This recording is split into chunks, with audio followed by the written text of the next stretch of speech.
Jai Vainav Baba! As you can see, this is coming into view.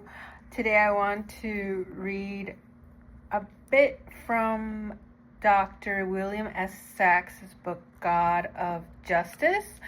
He wrote this book and published it in 2009 after extensive field work in Uttarakhand. And these days there is so much going on there because I must confess, I was a big fan of UK07. I only knew him by this street name, and recently, because of his problems with his family, I got to learn it's actually from a Dobhal family, which is very prominent in the Uttarakhand district, and some of these informants in Dr. Sachs's book is from the Dobhal family. They offered some really cool information and drawings of the region in regards to the oracles and tantric rituals performed there to exorcise spirits, child demons, crazy jinns, and etc. And I'm reading from the beginning of the book because there's a lot of syncretism in the area, so I found it fascinating.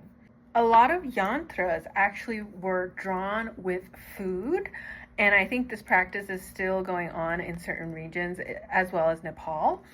And he details all the offerings required in different cases. He doesn't focus on one case throughout the book. He offers several cases, which gives us a very diverse view of the area.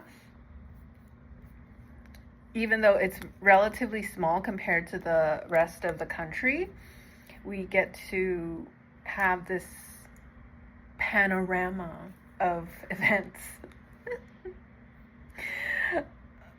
Ukel mantras. Wow. Ukel is a form of mantra that ignites nakshatras. And here he says 28, but I think there are only 27 nakshatras.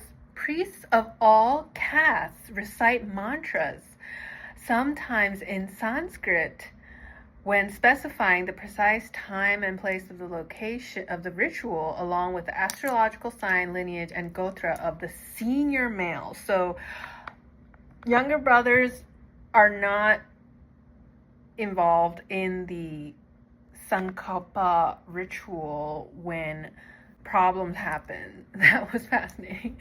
Ukel mantras are essential.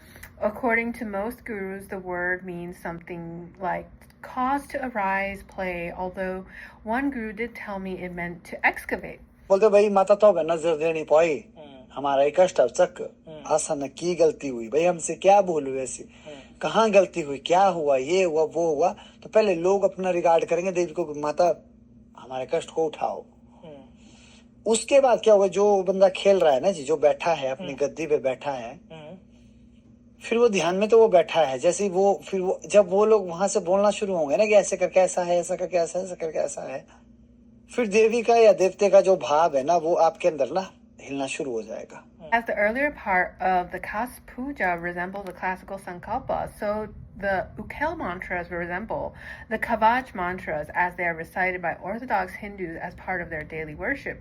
The Ukel mantras name various parts of the body, each of which is associated with a particular deity.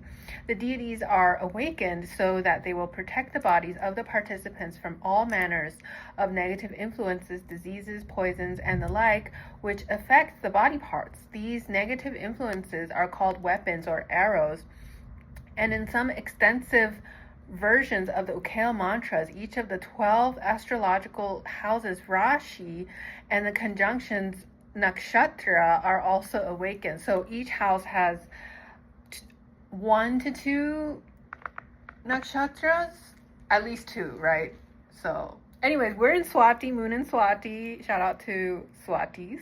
They are commanded to protect the participants from such threatening beings and forces as thorny plants, nails, poison of black snake, the arrow made of a buffalo bone, the arrow made of mouse bones, the arrow made from wooden bones, the arrow made from the bones of a 12-year-old virgin, whatever comes from the east, from the west, from the north, from the south, from the head of the hawk, and from the green grass growing next to the river, etc. Each guru has his own list of negative objects to be removed.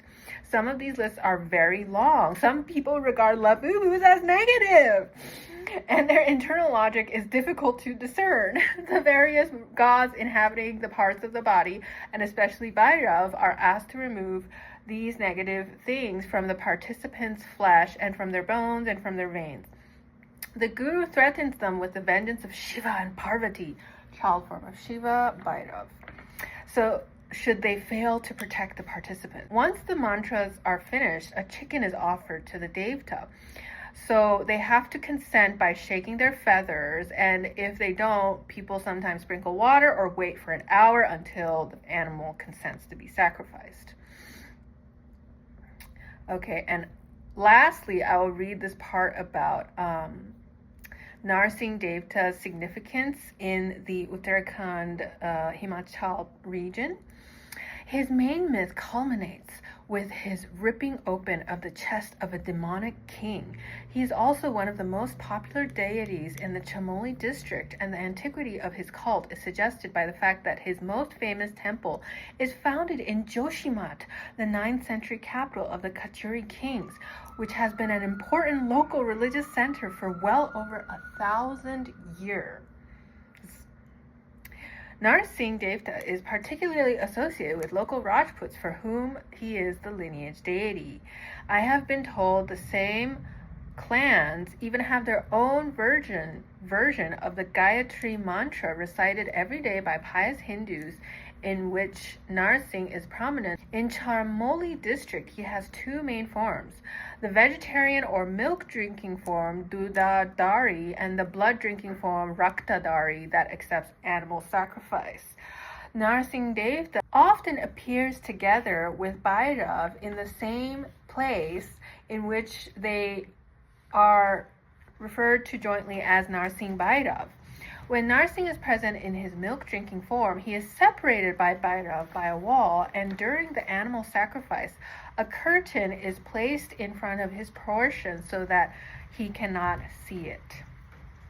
Thank you guys so much. Now it is raining outside. I hope you guys are dry, and Jai Ho! These days I'm watching a lot of also Bageshwar dham, and there's a lot of similarities. I don't know who he learned from other than his, forefathers, but one thing he said that moved me a lot was that he was in London and this girl came up to him and she said, I'm so impressed by your siddhis, and I couldn't really fully put myself to devote to this cause because I always thought you were a fraud, etc. But today I am so moved. And he said, we are a vansh. So from Kachuri vansh, he says, this Bageshwar dham is a dynasty, a vansh to dispel disbelief in this world. And I was so moved by that whole interaction, partly because I'm also, her age and stuff. So anyways, Jai Ho, bye guys. Thanks for watching.